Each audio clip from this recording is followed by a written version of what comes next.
Hello, my dear friends, and welcome back to VitaPrime Health. I'm Dr. Victoria Langford, and as always, it is such a privilege to be here with you today.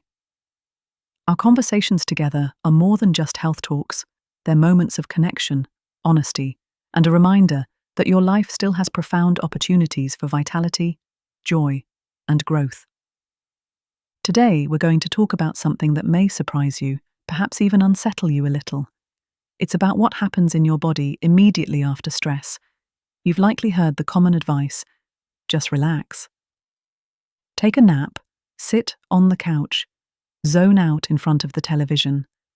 But emerging science, including compelling research from Dr. Mithu Storoni, tells us that this advice can actually make things worse. The message today is simple but powerful: never relax right after a stressful experience. Why? Because your body and your brain are at a critical crossroads in that moment. What you do in the minutes and hours after stress determines whether the effects of stress become embedded in your body, or whether you can transform that stressful surge into resilience, adaptation, and growth. I want you to listen all the way to the end of this conversation, because the most important steps, the actionable practices that can truly change your life, are coming in the last half.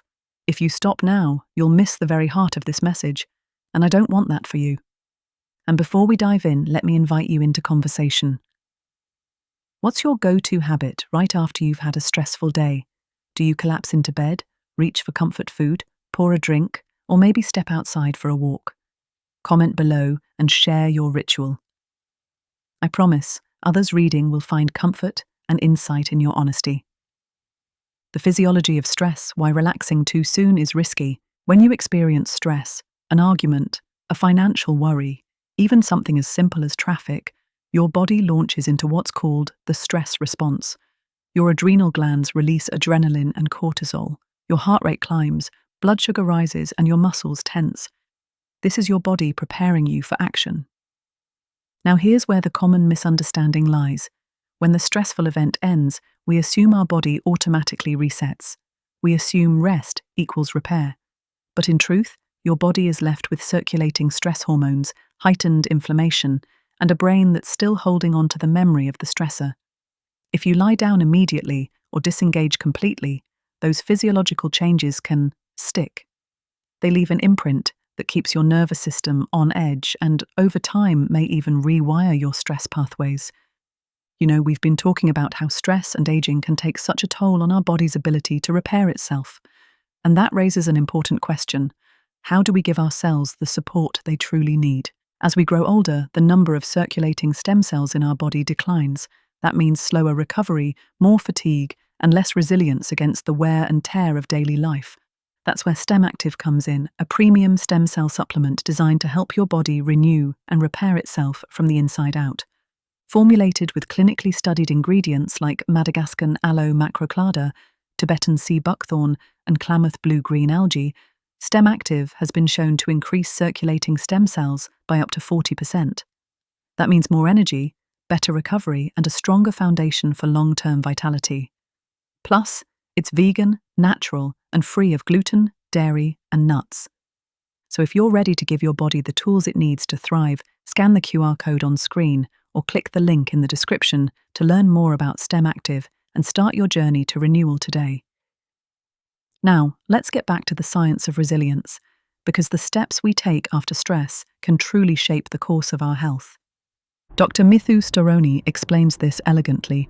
The post-stress window is not a time for collapse, but for action, specifically for gentle, intentional activity that signals to the brain, I am safe, I am capable, and I can process this. Historical context: ancient wisdom meets modern science. If you look back at how our ancestors lived, you'll notice something striking. After facing danger, a predator, a storm, or a conflict, people didn't collapse on the ground. They kept moving.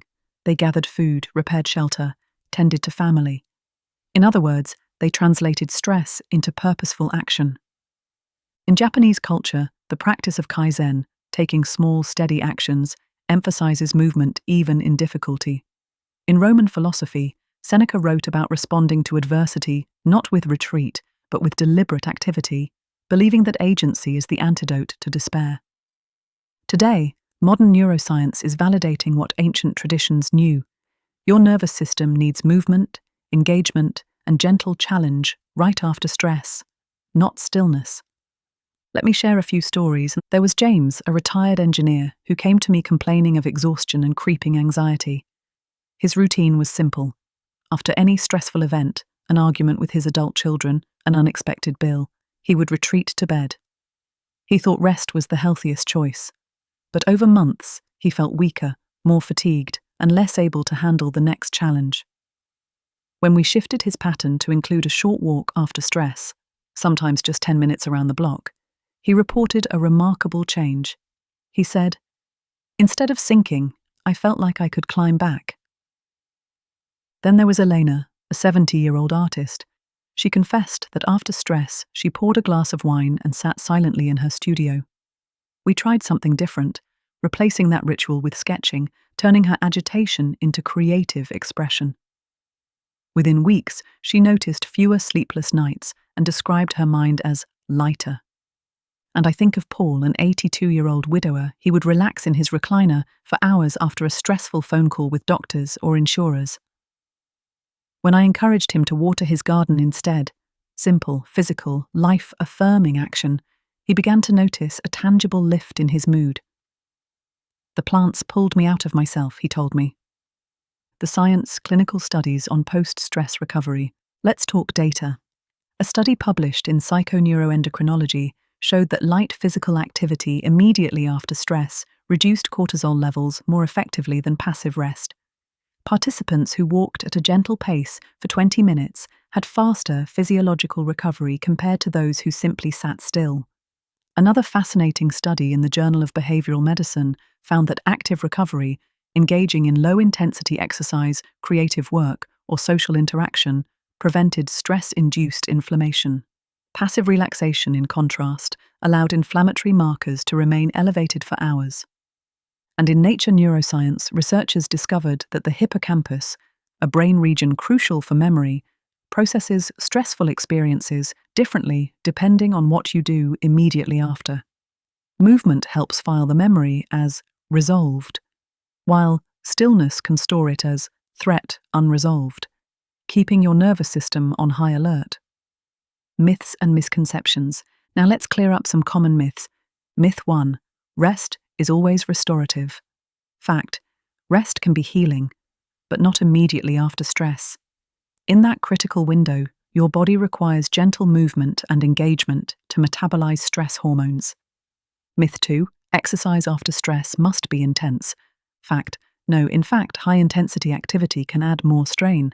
What you need is light to moderate movement, walking, gardening, stretching, even playful activities. Myth 3. Distraction is avoidance. Fact: purposeful distraction, engaging in play, conversation, or creativity, is not avoidance. It's a way of signaling safety to the nervous system and rewiring how stress is stored. Lifestyle practices. What to do after stress. Here are practical ways to respond to stress in those crucial moments. Walk outside. A 10 to 20-minute walk lowers cortisol and shifts your nervous system toward balance. Engage your hands. Activities like kneading dough, sketching, knitting, or gardening give your brain feedback that life is manageable. Play, yes, play. Toss a ball with your dog, dance in your kitchen, do a puzzle. Play tells your nervous system that the threat is gone. Connect. Call a friend, share a laugh, or simply sit with someone. Social connection is one of the fastest ways to metabolize stress. Breathe with movement. Try slow breathing while you stretch your arms or roll your shoulders. This integrates body and brain recovery. FAQ for the VitaPrime Health community. Question: why can't I just nap after stress? Because cortisol and adrenaline remain elevated. Napping with stress hormones circulating can reinforce fatigue rather than restore energy. Question: what if I'm too tired to move after stress? Choose the smallest possible action. Even standing up, walking across the room, or washing a few dishes helps signal resolution to the brain. Question: is watching television after stress harmful? It isn't harmful in itself, but if it's your only post-stress response, it can keep the body passive while stress hormones linger. Pair television with light movement, stretching, folding laundry, or even sitting on a stability ball. Question: how soon after stress should I act? The sooner the better, ideally within the first 30 minutes. This is when cortisol and adrenaline are still high, and when your actions make the most difference. Question: can meditation help after stress? Yes, but movement should come first. Meditation is most effective once the body has begun metabolizing the stress response. My friends, the moments after stress are a crossroads. They determine whether stress leaves a scar or becomes a stepping stone. Never collapse into stillness immediately after stress. Instead, move, create, play, connect. Show your brain and your body that life goes on, and that you are more powerful than the stress that visited you. If today's conversation has stirred something in you, please share it below. Tell us how you usually respond to stress and which small step you're willing to try next time. Your words may inspire someone else to change their story. And if this message resonated with you, I would be honored if you subscribed to VitaPrime Health. Share this episode with your family and friends, because together we can create a culture where stress no longer steals our vitality, but instead strengthens it. Until next time, take exquisite care of yourselves and keep cultivating your beautiful resilience.